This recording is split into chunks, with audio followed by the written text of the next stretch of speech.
Señora presidenta, señor candidato a la presidencia del Gobierno, señoras y señores diputados, permítanme, antes que nada, recordar en esta tribuna a los guardias civiles heridos hace pocos días en la valla de Melilla.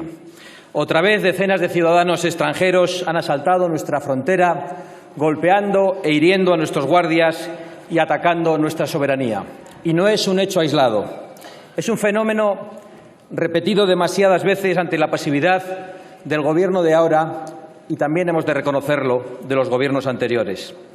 Señor candidato a la presidencia del Gobierno, el Grupo Parlamentario de Vox no va a apoyar su investidura. No le desvelo ningún secreto. De hecho, usted ni siquiera ha solicitado nuestro apoyo y ha excluido a Vox, así nos ahorra a todos la hipocresía, de esa ronda de consultas que mantuvo con el resto de fuerzas políticas, por cierto, más propia de una república presidencialista que de una monarquía parlamentaria.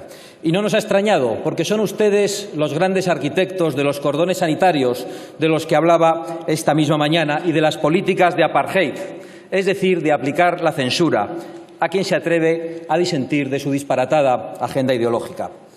Efectivamente, no vamos en el Grupo Parlamentario de Vox a apoyar la investidura del señor Sánchez. Y he de reconocer que algunos nos han preguntado en estos días pasados si contemplábamos una abstención patriótica, como exigía a los grupos parlamentarios de Ciudadanos y del Partido Popular el señor Sánchez hace unas horas. Yo ya respondí hace tiempo. Creo que Vox es el grupo parlamentario más lejano del proyecto que tiene el señor Sánchez para España y, de hecho, estoy también seguro de que usted se sentirá orgulloso de ello. Yo también.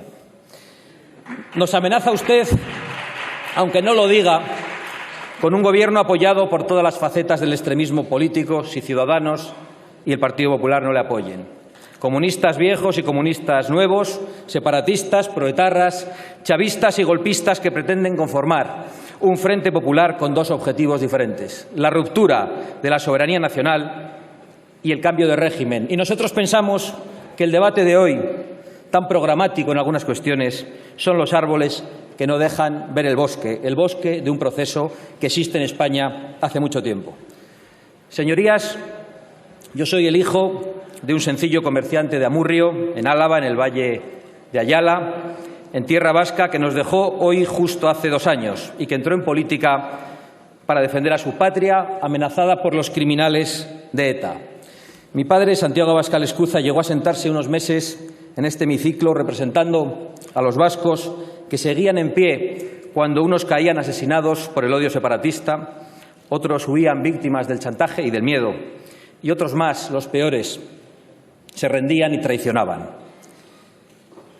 Yo les confieso que me metí en política con 18 años únicamente para defender a mi padre, que fue amenazado de muerte durante los últimos 30 años de su vida. Yo no tenía otra vocación, pero muy pronto comprendí que esos asesinos etarras no eran locos sedientos de sangre, o mejor dicho, no eran solo locos sedientos de sangre. Eran también criminales con un proyecto político concreto, que era el de acabar con España como nación, el de romper la convivencia entre los españoles y el de implantar una tenebrosa ideología totalitaria. Pues bien, Arnaldo Otegi, condenado por ser dirigente de esa banda de criminales y que participó en el secuestro de un embajador del Reino de España y en el intento de secuestro de un padre de la Constitución que usted reivindicaba, de Javier Rupérez y de Gabriel Cisneros, dice que usted es la mejor opción para ocupar el Gobierno. Y usted, o lo que es lo mismo, la televisión pública que dirige por persona interpuesta, corresponde al halago terrorista, invitando a Otegi a la pantalla de Radio Televisión Española. Debería usted haberse evitado ese bochorno histórico de esa entrevista, que es una humillación más a las víctimas del terrorismo y a todos los españoles. Y deberían haberse evitado el bochorno también de llamar a Vox esa misma noche para que sirviéramos de coartada, trampa en la que, por supuesto, no caíamos.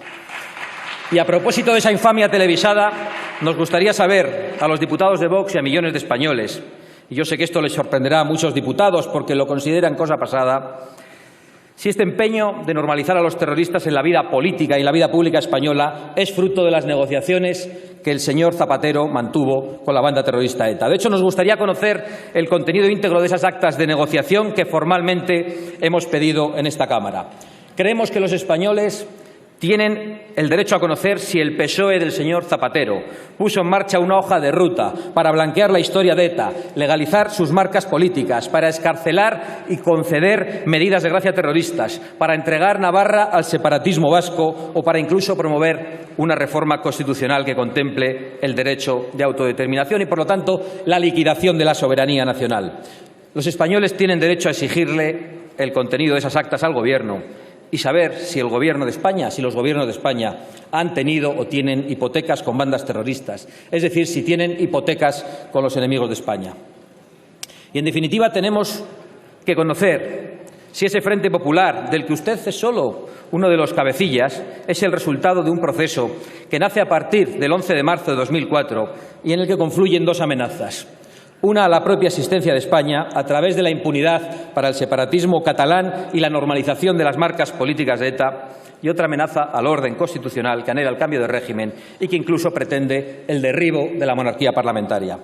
De todo ese proceso, el usufructuario a corto plazo, si se mantiene en el Gobierno, será usted, señor Sánchez, pero quienes van a recoger las nueces serán los de siempre, serán los separatistas. La existencia de ese proceso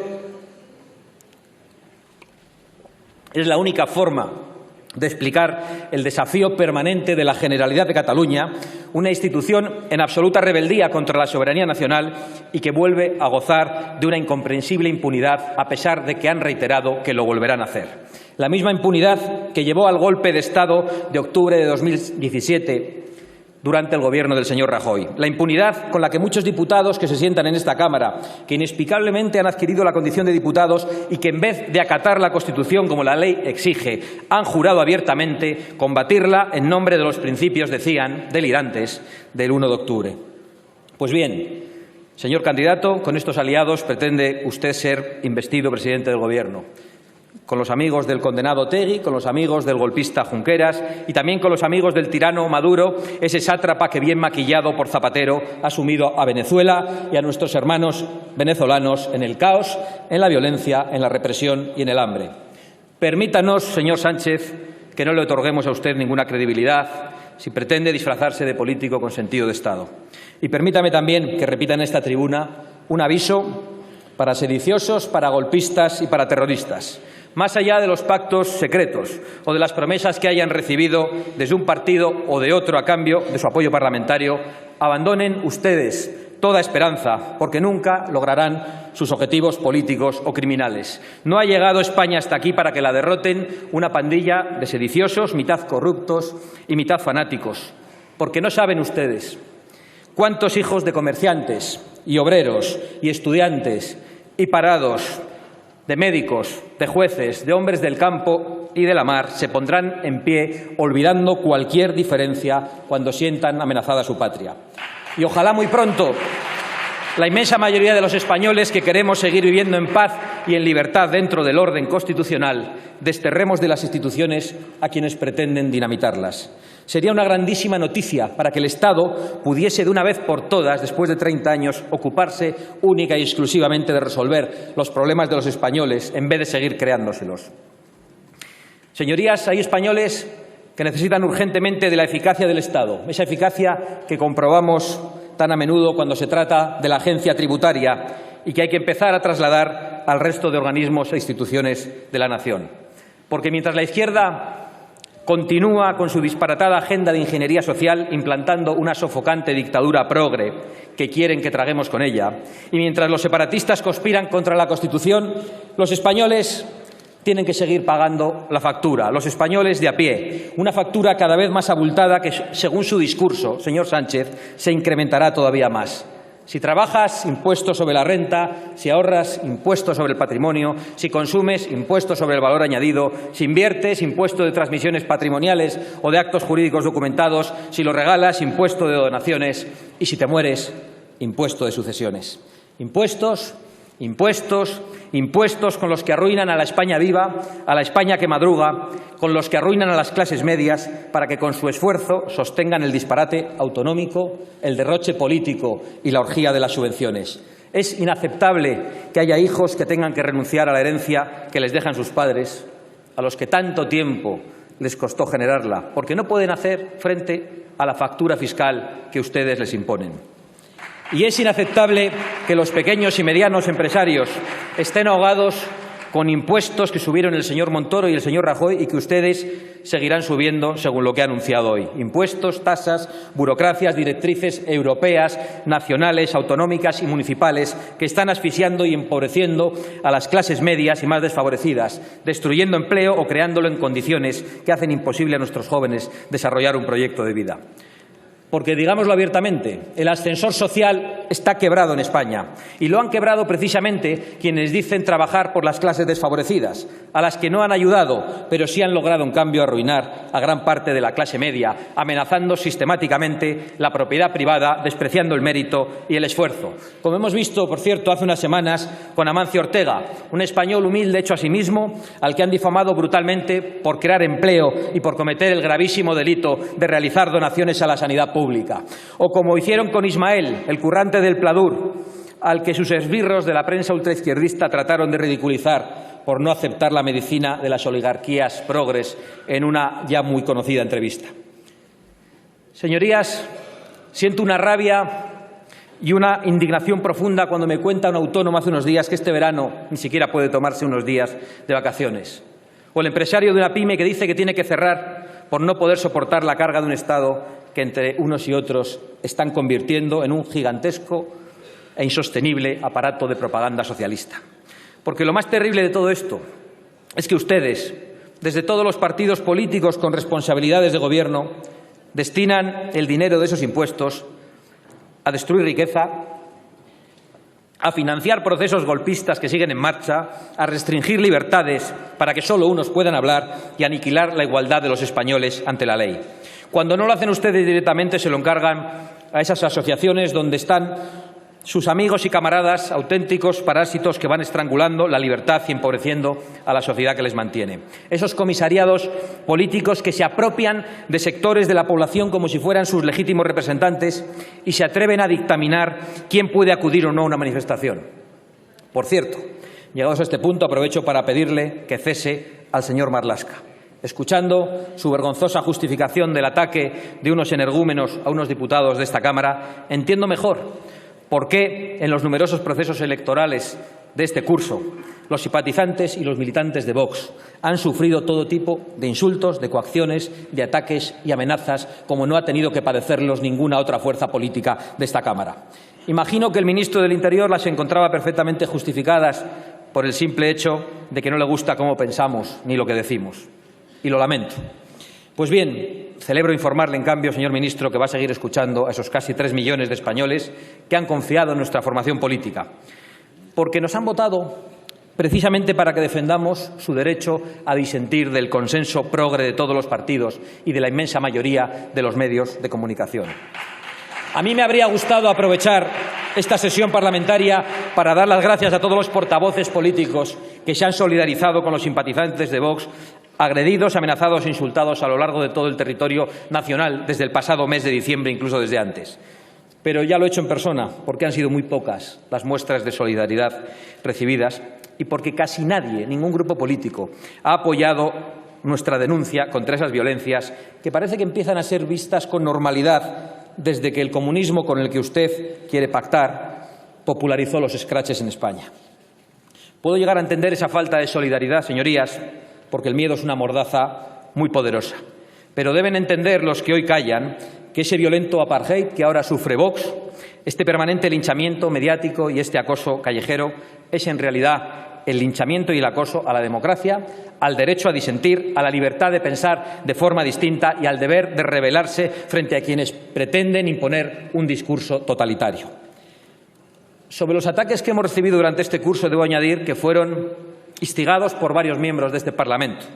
Uno de ellos llegó a decretar la alerta antifascista para convertir a nuestros votantes en una especie de monstruos nazis a los que habría que exterminar, y a pocas horas se recibían agresiones en nuestras sedes. Haré una confesión de la que no estoy particularmente orgulloso. Durante un momento se me pasó por la cabeza decretar una alerta anticomunista en Galapagar. ¿Qué habría pasado, señorías? No lo sabremos. Y no lo sabremos porque nosotros, los en teoría violentos, intolerantes, xenófobos, machistas y homófobos y todas esas lindezas que nos dedican, tenemos mucho más sentido de la responsabilidad y respetamos las leyes y la libertad de la gente. A pesar de que ustedes nos demonicen y nos señalen como enemigos de mujeres, de homosexuales y de inmigrantes. Por cierto, que un diputado comunista ha dicho que bajaríamos a esta tribuna los de Vox después de oír las supuestamente durísimas intervenciones del Partido Popular y Ciudadanos, que bajaríamos con las pistolas a esta tribuna. Y lo ha dicho segundos después de reivindicar a Indalecio Prieto, que en 1934 sacó una pistola en este hemiciclo, la martilló y amenazó al diputado Jaime Oriol. Como siempre, una doble vara de medir. Puestos a contar verdades tan evidentes como silenciadas, señorías, permítame compartir con ustedes lo que muchos españoles piensan. Las voceras del feminismo supremacista no hablan en nombre de todas las mujeres, sino en nombre de su propia ideología, que es una ideología totalitaria y, por cierto, también suicida. Los colectivos LGTBI que atacaron a los representantes de Ciudadanos no hablan en nombre de todos los homosexuales, sino de aquellos que han hecho un negocio de dinero y de poder para hablar en nombre de ellos. Las organizaciones no gubernamentales, pero siempre mantenidas por los gobiernos, ni representan a los inmigrantes ni los salvan en el Mediterráneo. Bien al contrario, en muchas ocasiones son la colaboración necesaria con las mafias que se lucra con el tráfico de seres humanos. En realidad, ni siquiera los animalistas hablan en nombre de los animales, a pesar de su discurso tan irracional y tan totalitario.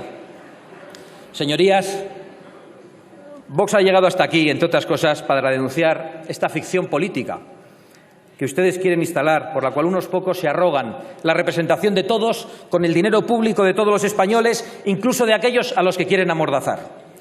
Acéptenlo y vayan acostumbrándose. Vox ha venido aquí para quedarse. Vox representa también a muchas mujeres que no piensan como ustedes. Vox representa también a muchos homosexuales que no piensan como ustedes. Vox representa también a muchos vascos y a muchos catalanes que no piensan como ustedes. Y Vox representa, en definitiva, a millones de españoles que simplemente no piensan como ustedes y que están hartos de que todos ustedes les digan cómo tienen que pensar, lo que tienen que decir y lo que tienen que hacer. Y todos esos votantes de Vox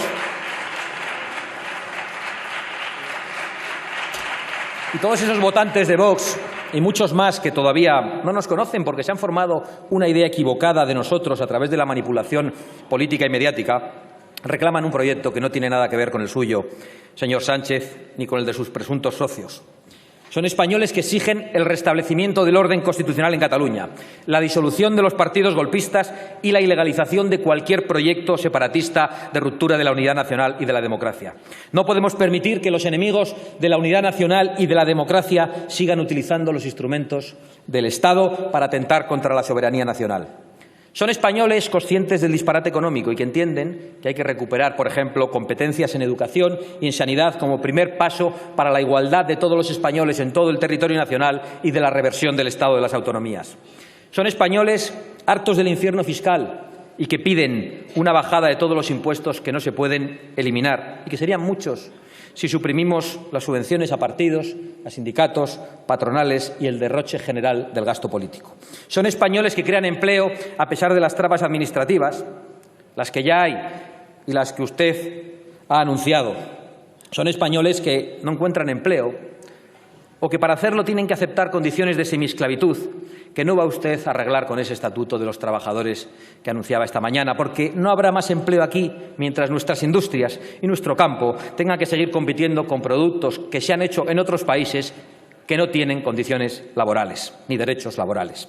Son españoles que requieren una agenda política destinada a promover la cultura de la vida frente a la cultura de la muerte, porque ya nos ha avanzado usted sus planes para afrontar el envejecimiento de la población. Una ley de eutanasia. También decía que quiere una España que sea el mejor país para ser niño, desde el derecho a la educación al derecho a jugar. Le faltó decir el derecho a nacer, señor Sánchez. Son españoles que reivindican el derecho de los padres a elegir la educación de sus hijos y que se respete profundamente a la familia. Son también españoles de campo que ven amenazadas sus formas de vida, que ven amenazadas sus tradiciones. Son españoles que quieren un plan hidrológico nacional para que el agua de España sea de todos. Son españoles que quieren libertad para ir a los toros o para no ir, que quieren libertad para ir a cazar o para no ir, pero que no tienen que aguantar que unos fanáticos subvencionados les demonicen y les llamen asesinos. Son españoles que quieren seguir siendo españoles y gozar de libertad y de igualdad en todo el territorio que comprenden nuestras fronteras, y que exigen que los políticos se ocupen de los problemas realmente importantes, como por ejemplo el suicidio demográfico que estamos viviendo. Señorías, ¿cómo es posible que el fenómeno más crucial, que más va a condicionar el futuro de nuestro pueblo, que afecta, por ejemplo, al sostenimiento del sistema público de pensiones o a la supervivencia misma de nuestra cultura, no haya suscitado aquí, a lo largo de todo este tiempo o en el día de hoy, un gran debate ni se hayan propuesto soluciones de urgencia? Sé que algunos, por una mezcla de pereza y de irresponsabilidad, no están preocupados. Lo resolveremos, dicen, con la inmigración, que es el gran conejo que se saca de la chistera. 270.000 nuevos inmigrantes cada año durante 20 años es la disparatada cifra que manejan algunos insensatos.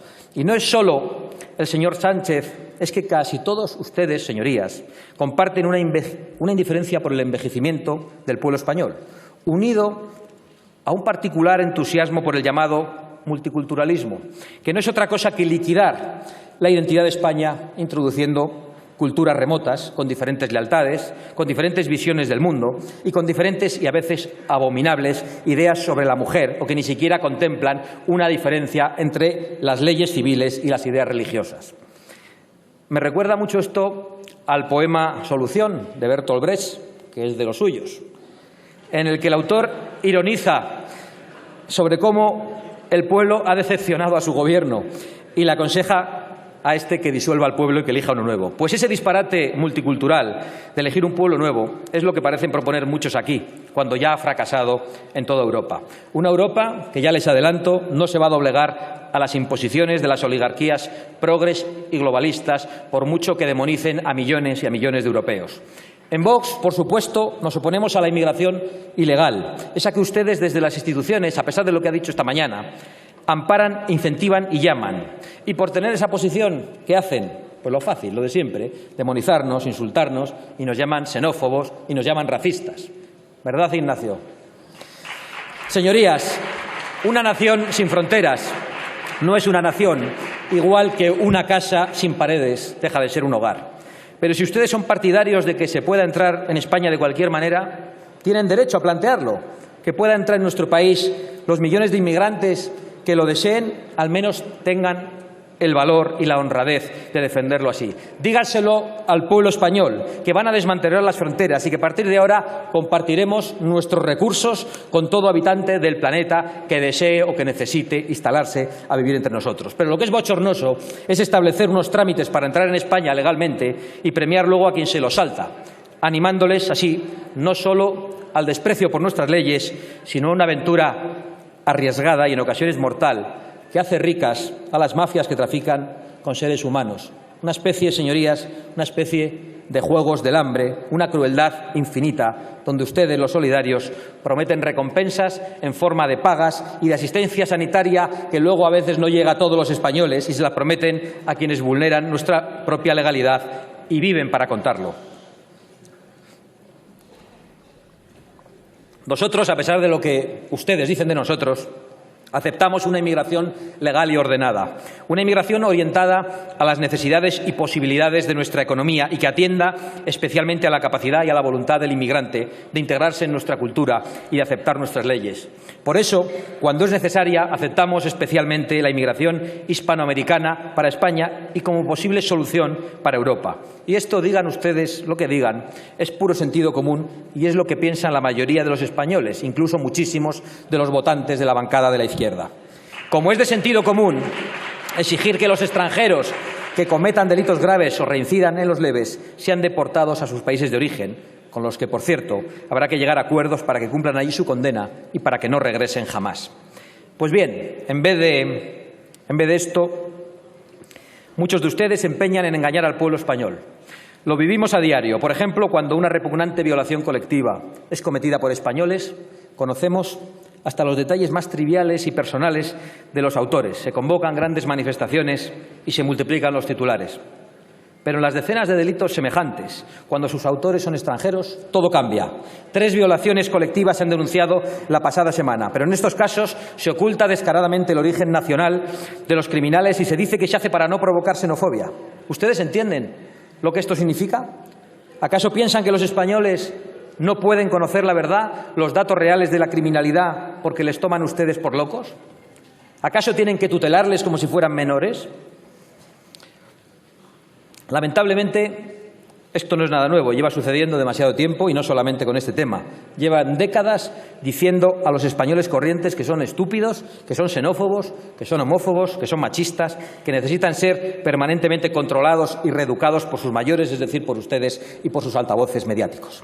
Y es curioso porque en esta misma Cámara, que es consecuencia de un régimen de la democracia, que parte de la idea de que la soberanía reside en el pueblo y que nosotros solo somos sus representantes, y siendo así, ¿cómo se puede pretender que la gente corriente es lo bastante sabia como para elegir a quienes le gobiernan, pero no para gobernar sus propias vidas?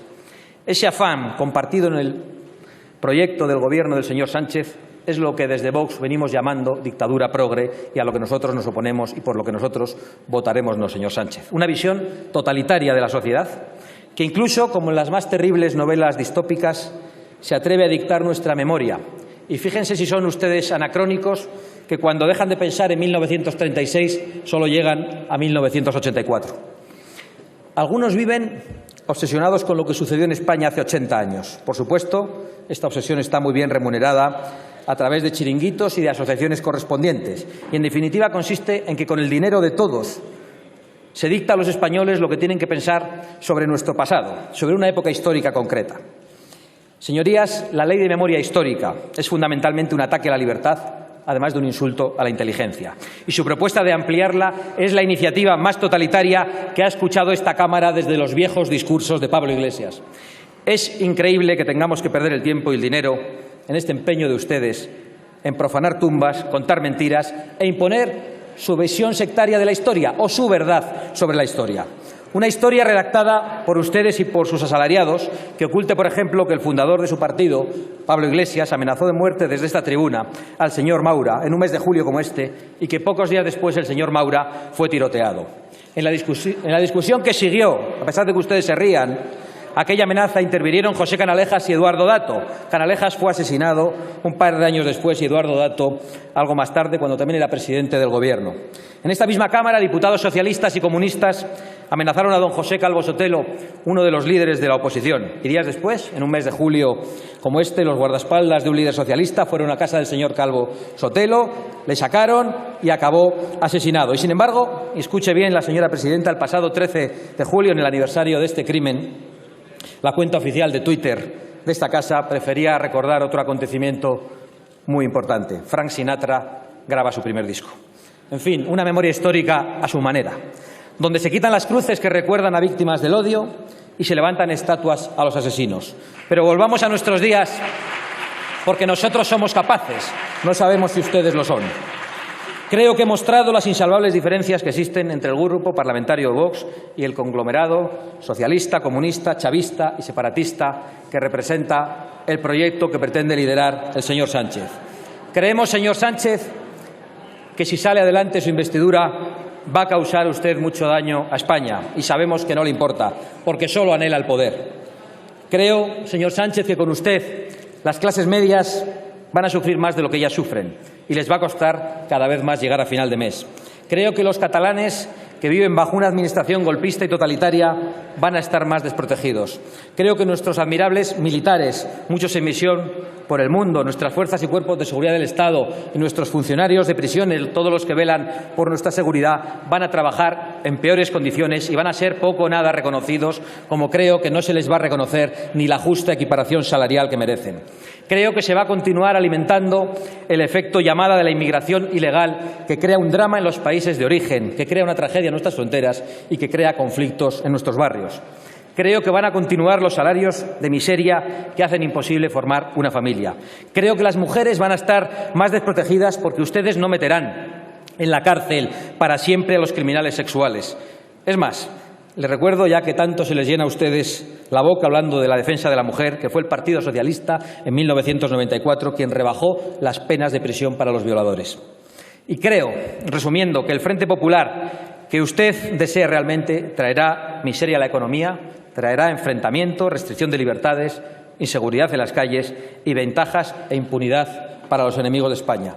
Pero también creo, señor Sánchez, que España resistirá, porque los españoles siempre han estado por encima de sus peores gobernantes, porque esta es una gran nación, una de las grandes protagonistas de la historia universal, y sus gentes, su pueblo, voten lo que voten, aman a su patria y lo que representa. Y a pesar de los esfuerzos por vaciar y por relativizar la nación, los españoles siguen sintiendo a España profundamente. Algunos ingenuos pensaron que la podían liquidar en octubre de 2017 y se llevaron una sorpresa cuando descubrieron la España de los balcones y de las plazas, que no es otra cosa que la expresión de España como hecho existencial. Soportaremos, señor Sánchez, la calamidad que usted nos prepara, nos opondremos con toda nuestra fuerza parlamentaria a sus desvaríos y representaremos a esa España viva que está cargada de futuro, rindiendo homenaje todos los días y dando voz a esos millones de españoles que todos los días por las calles nos dan las gracias por haber llegado hasta aquí y que no tienen vergüenza de decir «Viva España».